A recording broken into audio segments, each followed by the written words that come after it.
સમય ટૂંકો છે, વાત ઝડપથી પૂરી કરવાની છે.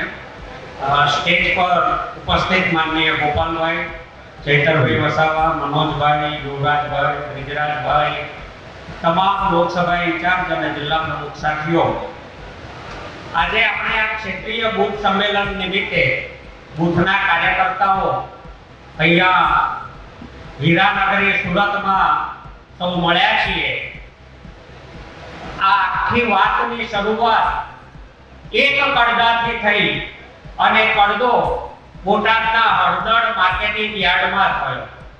એ કડદો તો બધાને અત્યારે મોઢે ચડી ગયો, પરંતુ ગુજરાતમાં અનેક કડદા થાય છે. યુવાનીનો કડદો થાય છે ફિક્સ પગારના નામે, આઉટસોર્સિંગના નામે. ખેડૂતોનો કડદો થાય છે, યુવાનોનો કડદો થાય છે, વેપારીઓનો કડદો થાય છે. 54 લાખ ખેડૂતોનો કડદો થાય છે. 8 લાખ હીરા કારીગરો, રત્ન કલાકારો આ સુરત શહેરમાં છે, એમનોય કડદો થાય છે. કડદો કરવામાં ભારતીય જનતા પાર્ટીએ કોઈનું કશું બાકી રાખ્યું નથી. સરકારમાં પાટીલ સાહેબે મેન્ડેટ પ્રથા દાખલ કરી. એ મેન્ડેટ પ્રથા એટલે કે જાણે કડદો કરવાનું એક લાયસન્સ ભાજપ તરફથી સત્તાવાર રીતે આપવામાં આવે. જેને મેન્ડેટ મળે એ સરકારી સંસ્થામાં જીતે, જે જીતે એ તમામનો અધિકૃત રીતે કડદો કરે, કરોડોપતિ થાય. શાકભાજીની લારી લઈને ફરનારા ભાજપનો મેન્ડેટ લઈને એપીએમસી ના ડિરેક્ટર થાય અને કરોડોની ગાડીઓમાં ફરતા થઈ જાય. એ આ ગુજરાતે જોયું છે.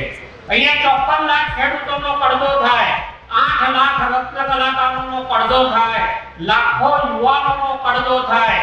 અને પોલીસ સ્ટાફના પોલીસ રિફોર્મ કમિશનનો કડદો થઈ ગયો છે. જે પોલીસના મિત્રો અહીંયા ફરે છે એમના સુધારા માટે જે કમિશન નિમાયેલું, એ કમિશનનો ગુજરાતમાં કડદો થઈ ગયો છે. એના ઉપર કોઈ અમલ થતો નથી. છેલ્લા 11 સત્રમાં જોઈએ તો ભાજપ ગુજરાતના સેન્સેક્સમાં લગભગ 7000 નો કડાકો થયો છે. સામાન્ય અને મધ્યમ વર્ગના 30 લાખ કરોડ રૂપિયાથી વધારે બજારમાં ધોવાઈ ગયા છે. જેને હવા ભરી ભરીને વિશ્વગુરુ બનાવ્યા હતા, એ એક ટાંકણી F9 ની લાગી અને એ આખો ફુગ્ગો બેસી ગયો છે.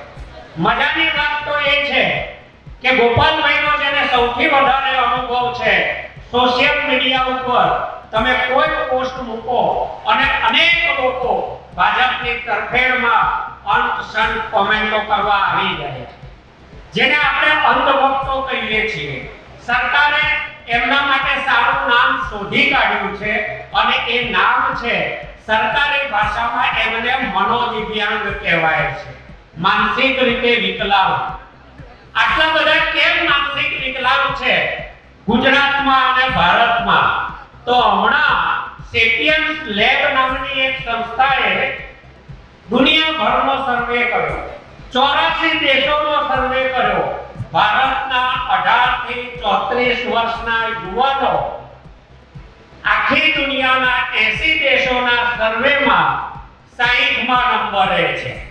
જે દેશમાં આટલું બધું ખરાબ થતું હોય, ક્રૂડ $93 હોય, ડોલર 92 રૂપિયા હોય, વેપારની ખાધ વધતી જતી હોય, બેરોજગારી ચરમસીમાઓ હોય, ત્યારે આખો દેશ રોડ પર આવવો જોઈએ. ભારતમાં નથી આવતો કારણ કે અહીંયા મનોદિવ્યાંગો બહુમતીમાં છે અને આપણી લડાઈ આ મનોદિવ્યાંગો સામે છે. એ વાત સાથે હું મારી વાત પૂરી કરું છું. ખૂબ ખૂબ આભાર.